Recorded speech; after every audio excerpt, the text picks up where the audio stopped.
All right, all right, all right. Good to see everybody on the screen. I wish we could be face to face, but maybe in another world. But thank you for joining us today. Of course, the Lunch and Learn series is about all things Isabella Project and related early childhood education and early care. So today we have a presentation from the Ventura County Office of Education, their early childhood education component or department. And we have three individuals here with us today. Alicia McFarland, who's a director, Tony Isaacs is a coordinator, and Ms. Cindy Escobar, who's a project specialist. So Alicia has been in the early childhood education profession for over 25 years and with VCOE for almost 15 years. Alicia has experience as a master trainer, a coach, and compliance monitor, and has overseen grants and projects for local, regional, and statewide efforts. She holds a master's in early childhood education from Pacific Oaks College, a bachelor's degree in early childhood education from Cal State Northridge, and a program director permit and a designated subject credential via the Commission on Teacher Credentialing. So regarding the Isabella project, she is a member of the Early Childhood Education Committee. Moving on to Tony Isaacs as a coordinator. Tony has 30 years of experience in early childhood education, having held roles as an advocate, an administrator, a teacher, adjunct faculty, and mentor. She has most recently been acting as the program director of Partnerships for Education, Articulation, and Coordination through Higher Education, IEPEACH, PEACH, leading statewide cross-sector projects to support academic and professional development pathways for the ECE workforce. Tony has also held roles as an ECE teacher, early interventionist, and director of center-based ECE programs. Tony holds her BA in psychology and MA in educational psychology with a focus on early childhood education, both from Cal State Northridge Grade School. Cindy Escobar, a project specialist, holds a Bachelor of Arts in Family and Consumer Science with a minor in marketing from CSU Northridge. There we go again. She has a rich background of offering supports to the education sector for over 10 years. This includes roles with Conejo Valley Unified School District as a reading specialist and bilingual paraprofessional, and for Santa Barbara Unified School District as a curriculum specialist and family engagement liaison. She enjoys reading, hiking, and creative writing. And then we also have Mandy Friel, who's going to be doing some of the technical aspects of this presentation. So we welcome everybody to this call. It's very important. Of course, Ventura County Office of Education plays a huge role in the education of hundreds of thousands of children, students here in Ventura County. So we welcome these four ladies, for joining us today, and we hope to have a very informative discussion here. So I would presume that we start with Alicia, but I don't know how the PowerPoint goes. So take it away. A wise presumption. Yes, I'm going to kick it off and then also turn over to very capable staff, as you heard. And yeah, I apologize. We didn't give you a bio for Mandy, but Mandy acts as our director of or she supports our team with data and communications, I should say. And we're thankful she's here today. She also helped with some of the reports we're going to share today and making sure they were polished and pretty to share out in the world. So thank you, Dr. Gavino, for the warm introduction, and thank you to the team for the opportunity to share about our early childhood programs department. So great to see some familiar faces. And I'm just really proud to get to serve as the director of early childhood programs and to call out that I get to work with a strong team of 13. And as you heard, many of us are local. We are from here, went to school out in this community, and very much proponents of our county. I want to also note that we have been invited and have done a presentation, one of these lunch and learns in the past. So if you're interested in kind of a deeper dive, or maybe it's a broad overview of our department, You can see that by looking at the prior Lunch and Learn presentation. So Mandy dropped that into chat. Thank you, Mandy. So feel free to check out that if you're looking for more context on our department at large. But in addition to looking at that presentation, you're also more than welcome to visit our webpage. So our Early Childhood Programs webpage, which you can access through that QR on the slide, and Mandy will also drop a link into chat. You could take a deeper dive into any of these initiatives, as well as our subpages that link and share additional context on our department initiatives. With a broad sweep, I'll say we oversee 16 grants, and we blend and braid these grants to support all of our goals. One of the initiatives you see on the slide is called our Quality Counts Ventura County program. This is to provide technical assistance, coaching, observation assessments, and training and targeted trainings to participating sites. Those sites might include family childcare homes, alternative sites, private centers, and we're proud to serve all of our state-funded and federally funded programs that operate, center-based programs that are operating in the county. In addition, another initiative you see on the slide is called UPK. That stands for Universal Pre-Kindergarten. It's another initiative that we get to support, where we are really highlighting parent choice through the mixed delivery system. There's a buzzword for you, mixed delivery system that we use for early childhood and to support families in selecting the care that best meets their needs. And it also highlights and works around transitional kindergarten, which you may know just reached full implementation this year. So this is the first year of all future years where any child who turns 4 in a school year will be eligible for transitional kindergarten if that's what the family chooses. And then there's also on the slide Teaching Stars and the Local Planning Council, but I'm going to leave that to my colleagues who are with me today, as it ties into some of the information that they're going to go ahead and present. And so to reiterate, I'm joined today on this call by 2 team members. On the next slide, we've got their visuals, but you don't need their faces on the screen because you're going to get to hear from them in just a minute. Cindy Escobar and Tony Isaacs, and you got to hear their bios and their titles, so I won't restate those now. But they are going to go ahead and talk about some recent reports that they've helped spearhead in our department that's been released in support of advocacy and needs assessment in the county, as well as in support of our workforce efforts. All right, so I'm going to go ahead and turn it over to Cindy to get us started. Yes, thank you, Alicia. Can you guys hear me? Wonderful. I have this fan over me, and I always feel like it over my voice, so thank you. All right, so again, thank you, Alicia, and thank you all for being here and hearing our presentation today. I am so happy to be able to share about our Local Planning Council 2025 needs assessment. This was presented to the Board of Supervisors on March 24th, and that can be viewed via the QR code on the screen here. On the next slide, before we do talk about the needs assessment, which is available on our website and via the QR code on the screen, I do want to highlight the LPC vision and mission, which is to actively plan to improve the access and the quality of early childcare services and to support the education of children birth to age 12. Local planning councils do exist in every county across our beautiful California state, and they do serve as a forum to address the childcare needs of families across all types of care.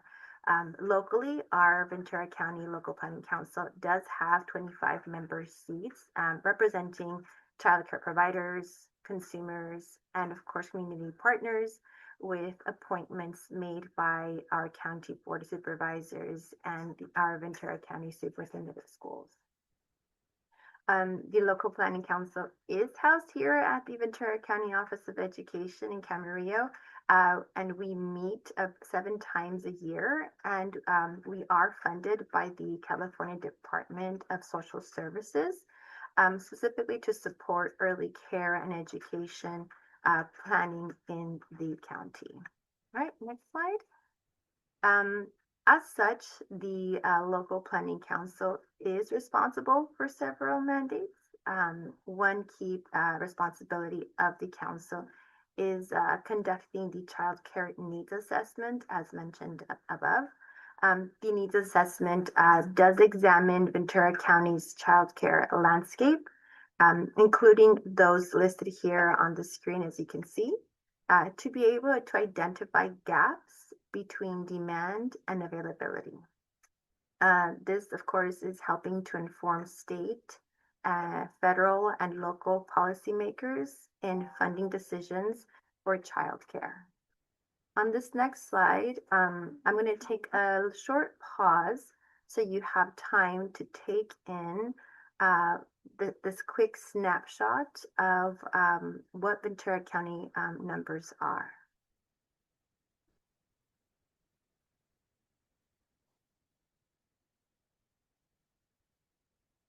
So given those numbers, on the next slide, you may be unsurprised to learn that childcare is a significant portion of a household budget when working to make ends meet.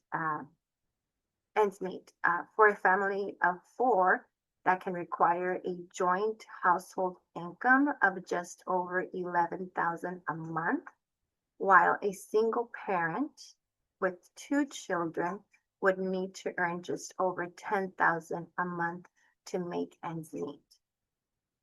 According to the 2023 census, the poverty rate within our county here in Ventura is higher for young children. 12.8% of infant toddlers, which is 0 to 2 years old, and 13% of preschoolers, meaning 3 to 5 years old, living in households below federal poverty level. These statistics here underscore the difficulties faced by families with young children that are within our county. Here on this next slide, you'll see that similarly, many of us may be aware that housing is out of reach for many of our residents, with only 14% being able to afford to purchase a home, and others looking to rent at an average rate of $2,671, as you can see here on the screen. When ranking California counties on the ability to purchase a median priced single family home, Ventura County ranks among the 10th lowest. On the next slide here, you could see more closely at the cost of childcare. The average cost of licensed childcare in Ventura County is prohibitive for many families. Tuition rates have been steadily increasing, particularly for infant toddler care. This high cost of care makes it difficult for families to afford quality. On the next slide, you'll see that though a more positive trend is the increase of access to licensed and TK spaces or kindergarten.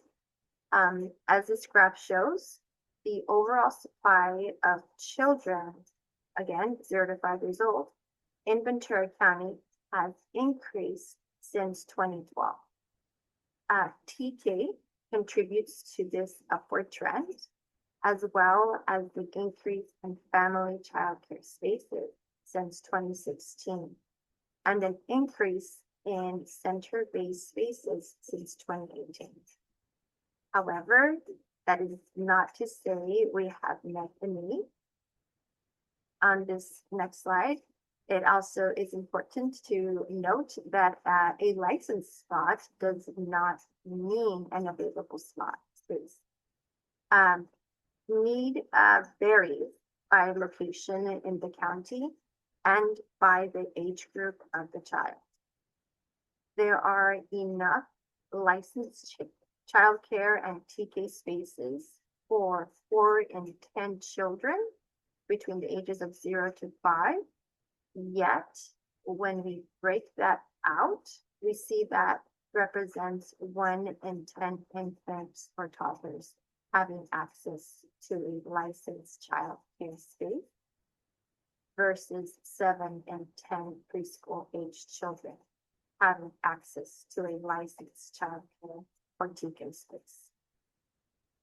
Areas of the county with the most access to spaces can be viewed in our full report, and we know that this access is continually changing as Ventura County's landscape continues to adapt to the facilities available for services families need.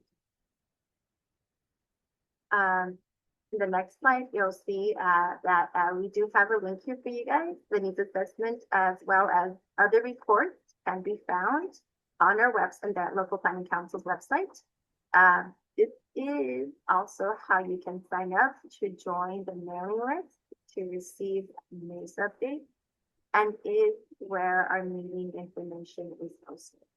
Our September meeting this coming program year will begin with strategic planning on the needs assessment, and the public is always welcome to join. Another other reports available, which also is included in the needs assessment, focuses on the early child care education workforce. And for that, I am going to turn it over to my colleague Tony to share that. Thank you, Cindy. So if you go to the next slide. So as mentioned, our early childhood education workforce study was done in partnership with UC Berkeley and is also on the LPC reports webpage, or you can access it directly using the QR code on this slide. This report, State of the Early Care and Education Workforce, Ventura County, was done statewide, and Ventura County supported an oversampling for our county for more localized insights into the current conditions in Ventura County's child care workforce, ranging from staff salaries, education requirements, and staff well-being.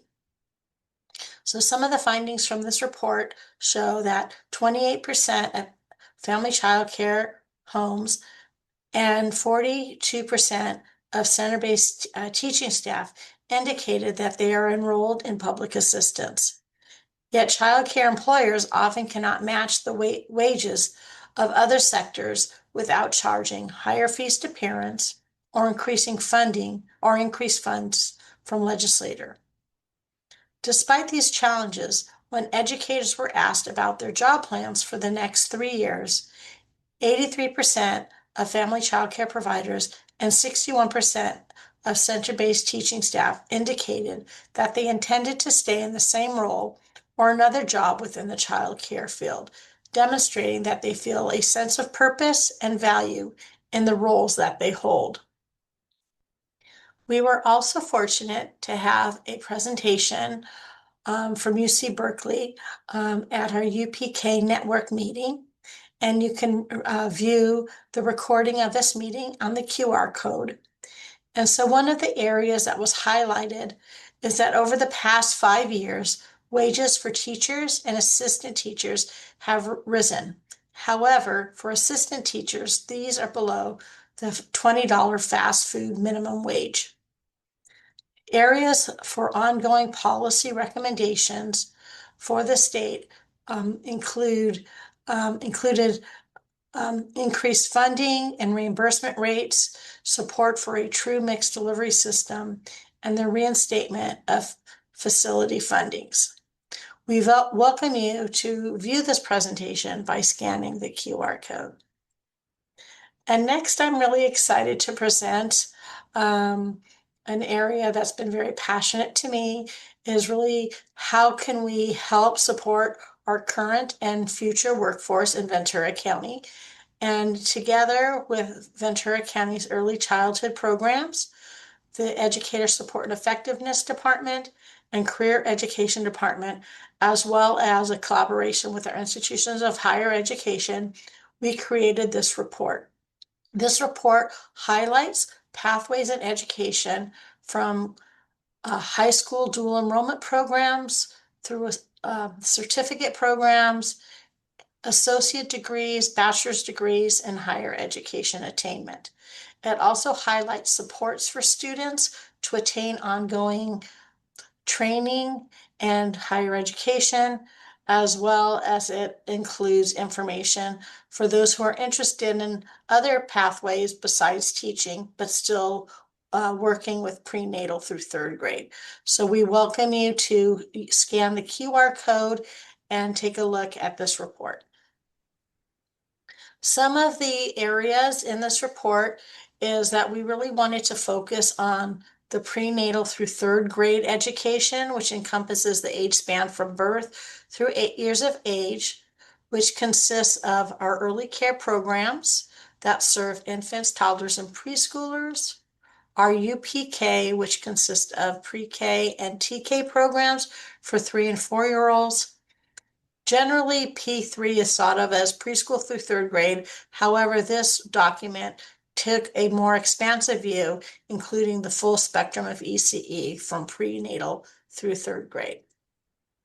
So as you can see in this document, we focused on 3 main components: professional development, which encompasses all non-unit bearing standalone workshops and targeted trainings, series, including like the DRDP, CPIN trainings around the preschool transitional kindergarten learning foundations, teaching pyramid, trauma-informed care, and many other trainings. Professional development also includes our Quality Counts Ventura County, which provides ECE programs with site-based coaching. We also have an appendices, which has lots of information on professional development resources, not only locally, but statewide. Our workforce supports include our Teaching Stars program, which provides financial incentives to support coursework, certificates, permits, and degrees, as well as we have a list of other grants and financial supports available for current and existing workforce. We also have a higher education section that includes several higher education pathways, as well as highlighting profiles of all of the institutions of higher education in Ventura County that focus on P3 supports.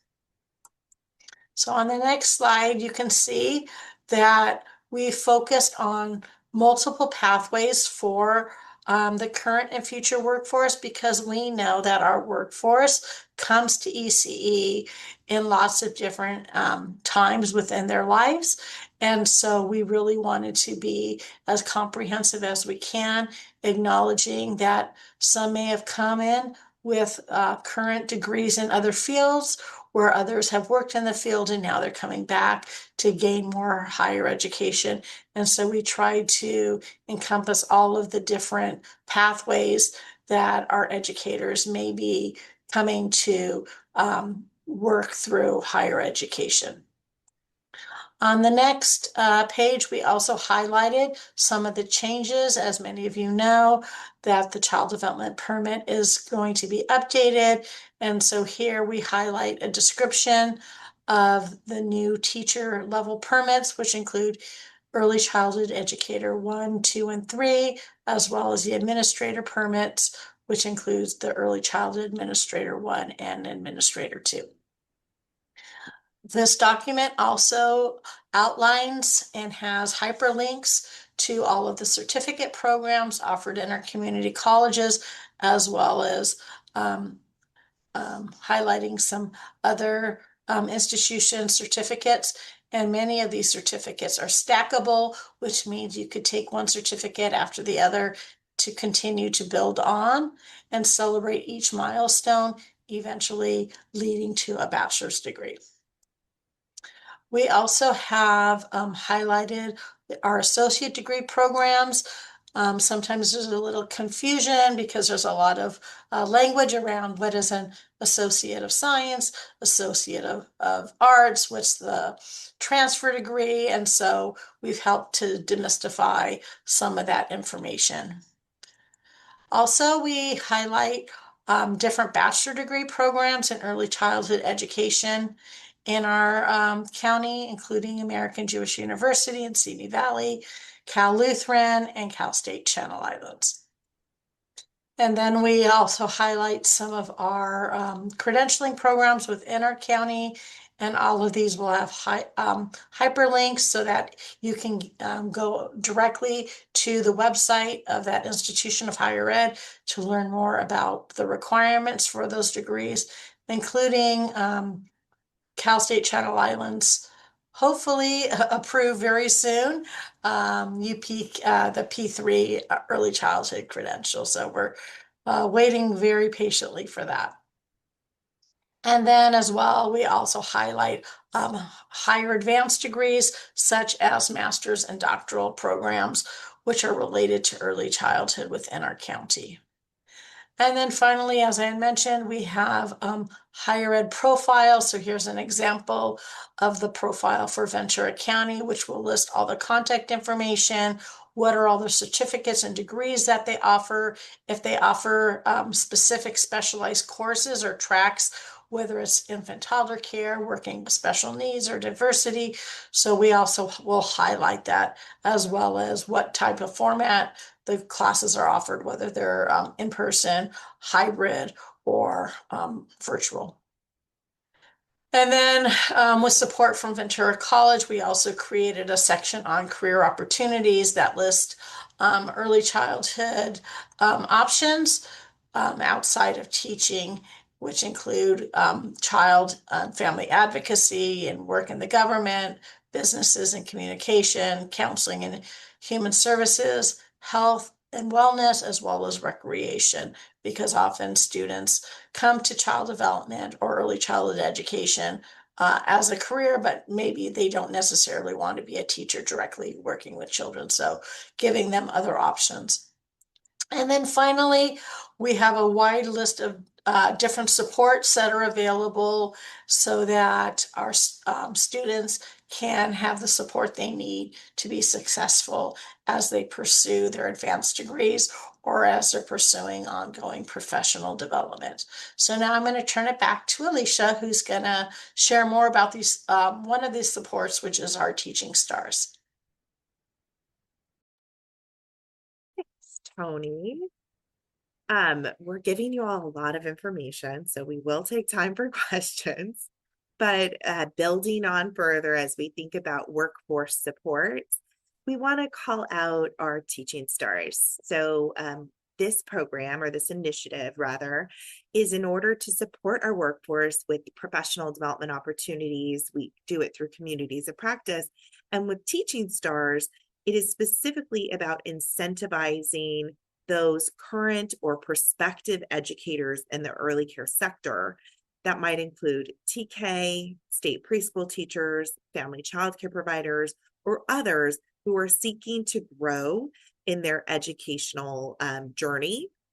What we do with Teaching Stars is we provide monetary supports or incentives for workforce advancement and retention.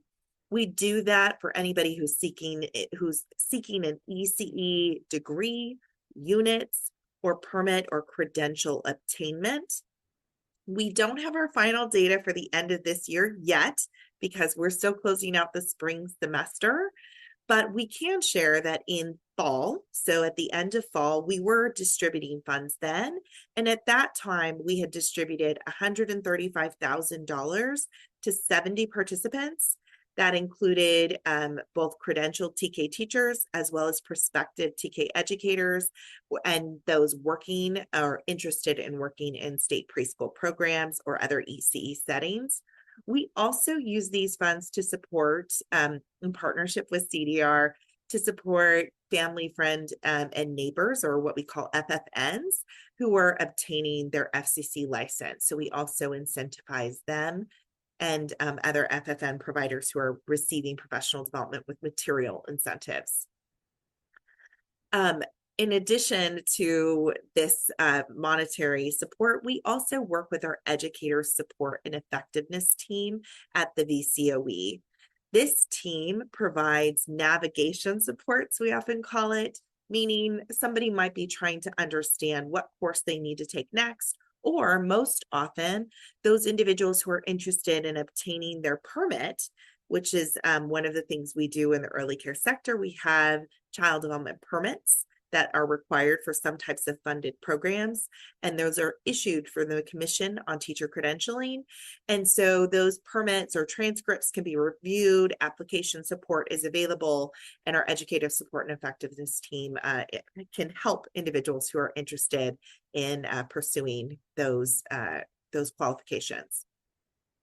In addition, for our workforce, we provide other resources and supports through our professional development. We're proud to have many team members who are authorized trainers in California's early learning and development system. That includes some things that we call our preschool transitional kindergarten learning foundations. So you can see on this flyer, we have a training coming up at the end of June, and that training is going to focus on the math domain in these foundational tools. And we didn't bring it today, but I bet you on our last recording, we show a great visual that shows the alignment and the continuum of alignment across our educational grade levels up through our TK-12 grade levels. In addition to this June training, which I just highlighted, if you're interested in seeing what we're planning for next year, we have released our catalog of professional development. We are going to be offering trainings in both English as well as in Spanish. We also target some of our trainings for different audiences or for different funding and grant sources, but whenever able, we open them up countywide. So if you have any questions about the slate of offerings, or if there's any nuance to it that you'd like to better unpack, we're more than happy to talk with you about that so that we can support you in getting those needs met. And for a snapshot of that year at a glance, you can see that here. It also provides you some links to get more information. And it's important to call out that we iterate on this, right? So this is what we think is needed, but every year we learn more as we release things. We get feedback from the field and from individuals, whether that is by them not signing up for something we thought was needed, or whether that is by having exceeding demand and we realize we need more. Sometimes our coaches here as well, or our partners that we work with, share with us some other needs. So just to call out that this is what it is right now, but it also doesn't mean that you won't see new things come or changes happen. And because of that, we always encourage people to also check our website for any changes that might be released as the year progresses. I also want to note that, as I mentioned, some of those offerings are specific to different initiatives that we lead. We lead two big initiatives in our county. One of those is what's called Aspire, and I won't bother you with spelling out the acronym, but big picture, our state preschool programs in California have a requirement to complete a classroom assessment scoring system observation. And one of the trainings you'll note, and it's listed in that catalog, is very specific to that audience and to that group. And it's to support them in building capacity so that they can have knowledge of the tool, but also to position them to be able to conduct those observations and to pass authorization for that.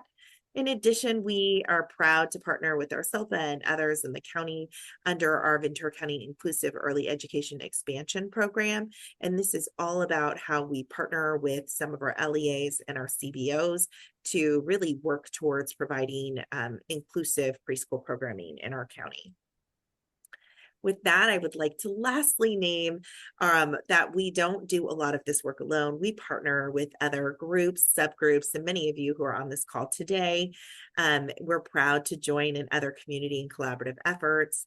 You may have seen, or if you haven't seen, we hope you start to see some of our infographics and information that we've sent out from local publications such as the Acorn or in Parks and Rec or in VITA to just help families understand their parental choice. That is through our UPK Mixed Delivery Advisory Group.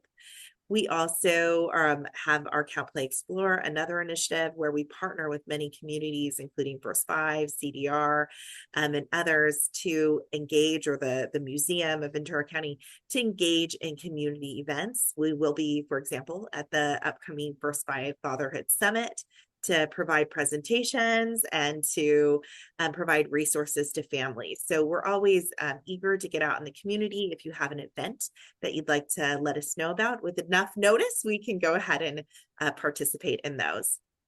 And then, gosh, with that, I guess we really are at the end of just saying thank you for allowing us to be here.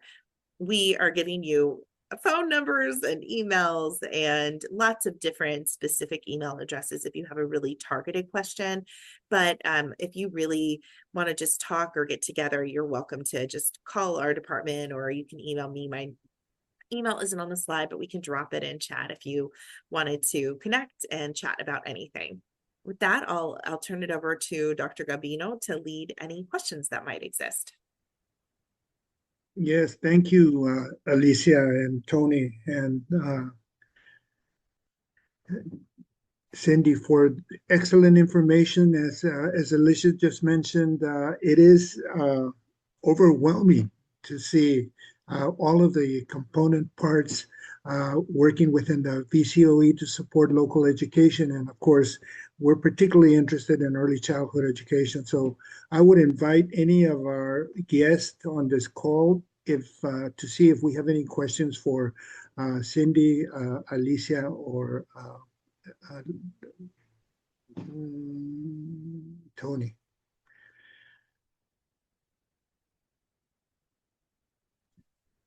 Not so much a question as much as it is a comment. I just want to say I've actually been hearing a lot about this myself, because my partner actually is, at the moment, she was a kindergarten teacher and she's currently getting her TK qualification from CTC, just kind of waiting for it to come in a bit. But so I wish I had more questions, because I know she has a lot she's trying to get figured out. But yeah, I just want to say, she's been working with some of the, I can't remember who she's working with at VCOE for that, but they've been so helpful in like trying to get her, her qualification set up and everything else. She had, some credits for ECE, but she also had just experience working in kindergarten. So they were able to kind of get those to work together and go through her transcripts and everything. And they've been like so helpful to the point where she's been like, they've been bringing up things that she didn't know she had that she could use. So I just want to say, like, thank you guys. She's been having such a good time with it. So I know you guys are working really hard, and I just think it's really great, all the support that you guys give to the educators in the county. Really nice to hear, Finley, and I will pass that on, because that is probably Melanie Edmonds on our team, who's not with us today, but she does a lot of that review of transcripts and helping people get those funds.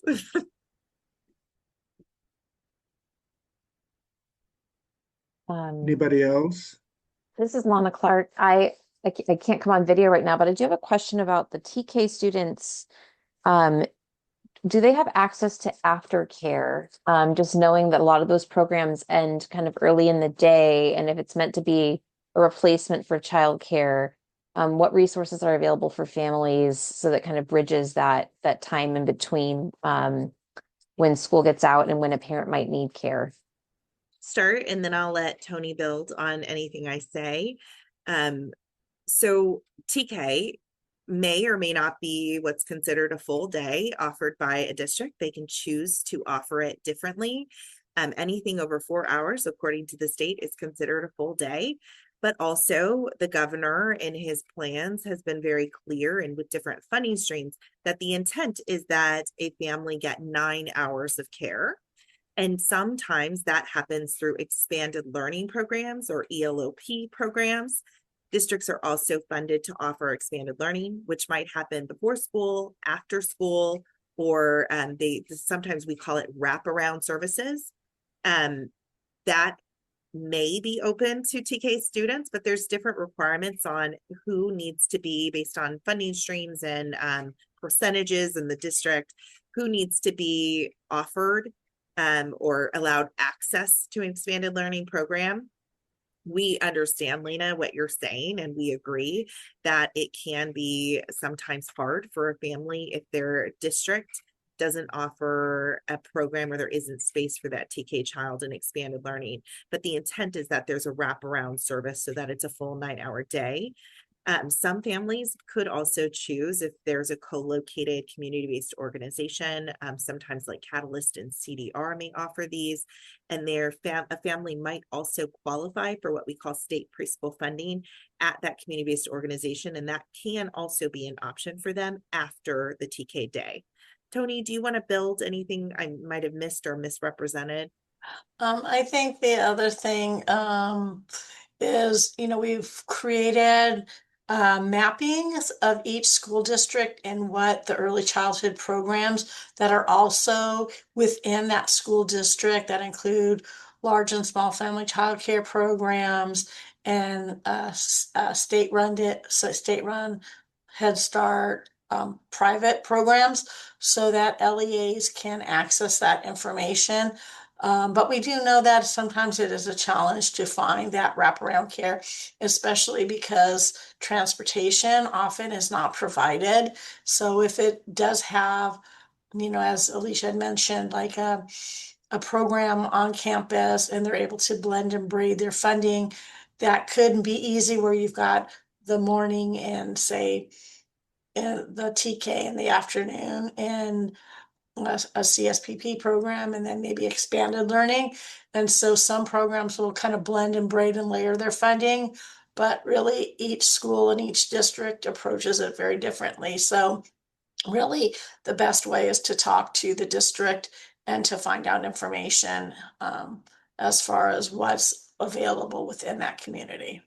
And then I'll just add a cap on that, Lena, by just calling out that TK is an optional grade level. It is not mandatory, just as kindergarten is not. Often the word we use is compulsory, meaning families have choice. They do not have to select a TK grade option if they qualify, for example, for maybe a Head Start space where it offers more of a full day option that is better fit for their needs. That is allowed under the law, and some families do choose that instead of opting for TK. So we're not here to endorse one model or another, but we do always want to remind people that there is choice in the system, and that is also part of what the intent is when we say there's a mixed delivery system. It's to recognize that different families have different needs, and our hope is that they access those maps, which Mandy dropped into chat, or there's other resources through our UPK mixed delivery page. We can add that link in as well.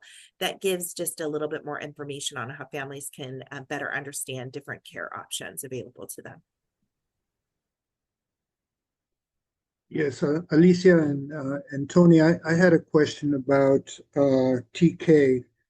It's supposed to be fully operational this coming year, but it's not really required of it. It's not required the way the kindergarten not required. But how about, have you looked at the availability of infrastructure? For example, a particular district might have some extra classrooms, but they're just not designed for these little people, so to speak. So you need special restrooms. So is there funding for districts to be able to provide or modify that infrastructure that's needed for TK? So yes and no. Okay. It's the right answer. So if we're talking about explicit facilities funds, there are facilities funds that some districts did apply for and were awarded. There's other monies that are currently being debated as to whether or not they'll get released. And then there is continued advocacy for facilities funds, which are much needed, not just for the pre-K, TK kindergarten spaces, but also for other facility bonds needs. So what our role isn't necessarily to monitor or be under the purview of that for LEAs. We do share with them information when we receive it, including if there's new facilities dollars out there. We also provide them information to the degree that it's in our purview. And they all received what's called universal pre-kindergarten funding as well. So there's program and implementation funds, which could be used for facilities, but those dollars or those monies, many of our districts exhausted them this year, or at the end of this year, they'll be exhausted. And it included a lot of different initiatives like giving information to families, making sure you do professional development, helping your teachers get the credentials that were required as of this year as well. So some districts were able to use those monies towards facilities needs, and some needed to prioritize them differently. And we are right there with you and with them, championing for the fact that we need additional facilities funds to support our districts in the very real need to expand their spaces, especially as TK has often expanded in many of our districts. We're seeing that that's often a space, and Tony, feel free to build anything that you want, but it's definitely a grade level that we've seen. We didn't put that slide in here, but we could have, that we've seen a lot of growth. And we anticipate it'll level out, but it's not going to necessarily go down unless in response to our declining birth rates. That'll be the decline that we see. Yeah, and I would just kind of layer on. I mean, I think as far as facilities, some of the challenges have been having, child-sized toileting. And so in some districts, they already had that and they just relocated the TK classrooms and switched them with kindergarten classrooms, which often did have child-sized toilets. And then the other need, I think, is around playgrounds too, specifically for TKK. And so those were kind of the biggest areas of growth for facilities. But a lot of our districts had used the planning and implementation funding for like child size tables and chairs and learning equipment, play-based and having that environmental situation, so it's more developmentally appropriate. And so that's where a lot of funding also had went with a lot of the programs as far as environment. Yeah, and then there's a related question of workforce. I mean, here in Santa Paula, with if we were to fully implement the Isabella project and provide access to all these children, the challenges that we're facing, of course, we already mentioned were infrastructure, but the other one is workforce. We really don't have the workforce available to fill all of those different slots, those categories of slots and occupations that will be part of an early childhood education program. And also, I know that early childhood education may or may not be on the salary scale for the collective bargaining unit. In other words, the K-12, they have a schedule and they're paid on that, off of that schedule.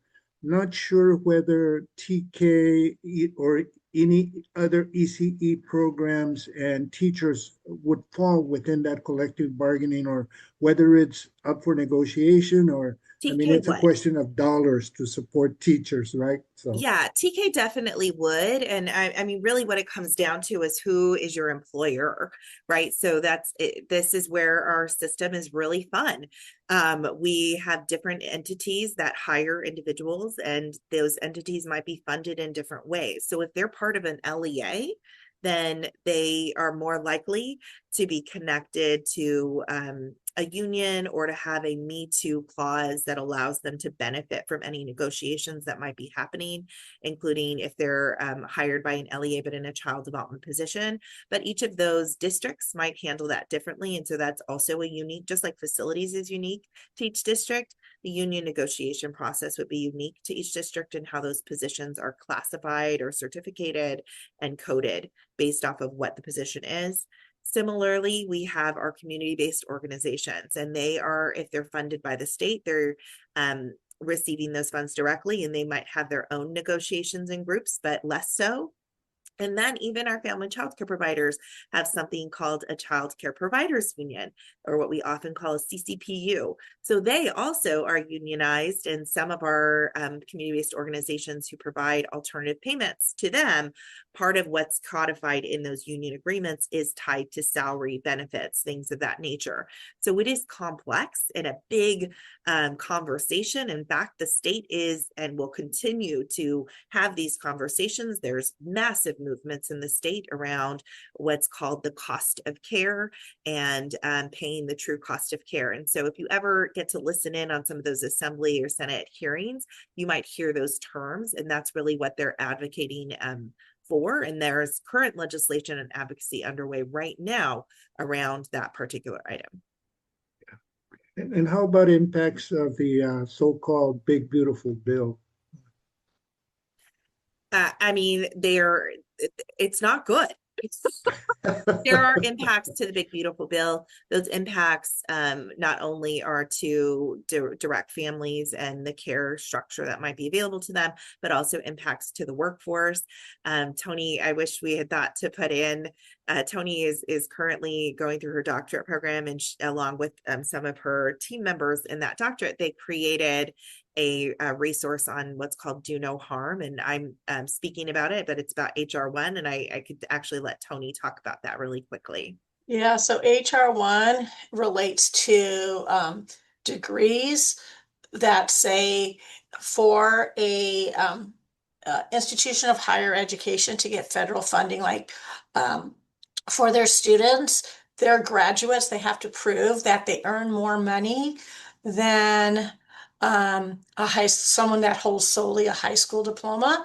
And so, of course, we know this is a huge concern for early childhood, where it is a high skilled job, but a low wage position.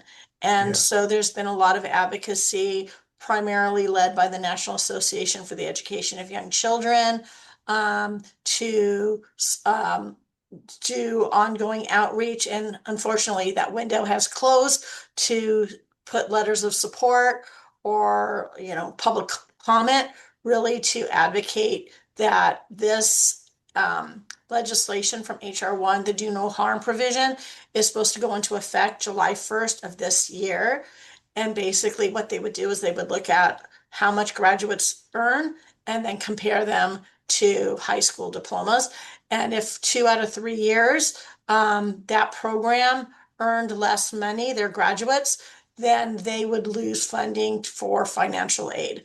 And so this is a huge concern. And so there has been a push through, those who have submitted public comment to say, one, pause on rolling this out at least until July of 2027. And two, it's to make an exemption for those degree programs that need high skilled workers that are earning low pay, such as early childhood, social work, etc. And so that is a huge concern, and we'll see where that falls. Public comment had closed, I think, on the 20th of this month.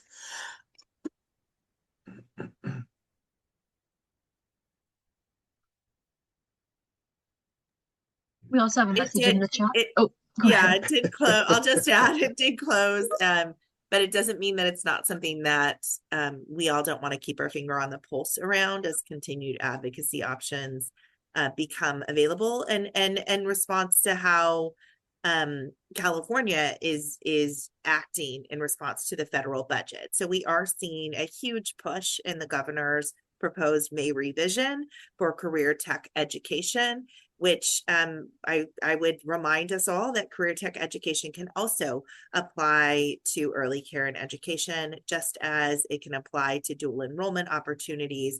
And we are seeing some of our high schools take advantage of that, and Santa Paula is one of those. And Tony, that information that you just shared, is that available through the VCOE website, or is that information that you have within your own component with your team? I could forward the link. Let me put it in the chat for the NAEYC's Do No Harm. Oh, there you go. Thank you, Mandy. The Do No Harm.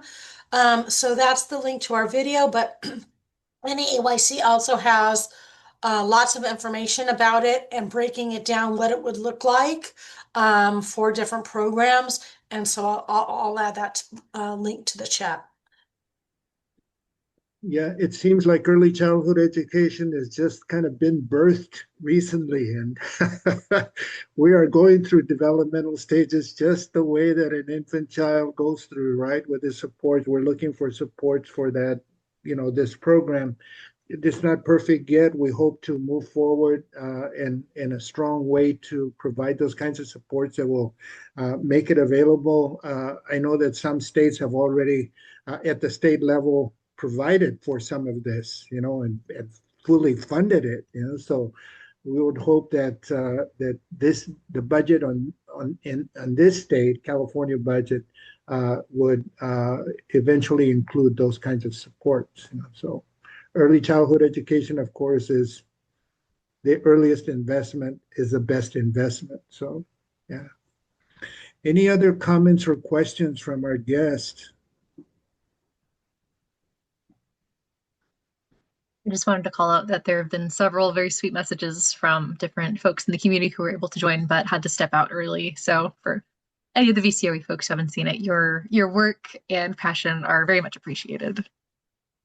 Yeah, and of course you put some links in the chat that we can access. So thank you for that. I'm not that familiar or know Tony or Cindy that well, but certainly Alicia comes to our corner of the garden on a regular basis for the Isabella project. So Alicia, we really appreciate your efforts and at the county level, but more specifically here in Santa Paula, and even more specifically with the Isabella project. So thank you for being a part of our family.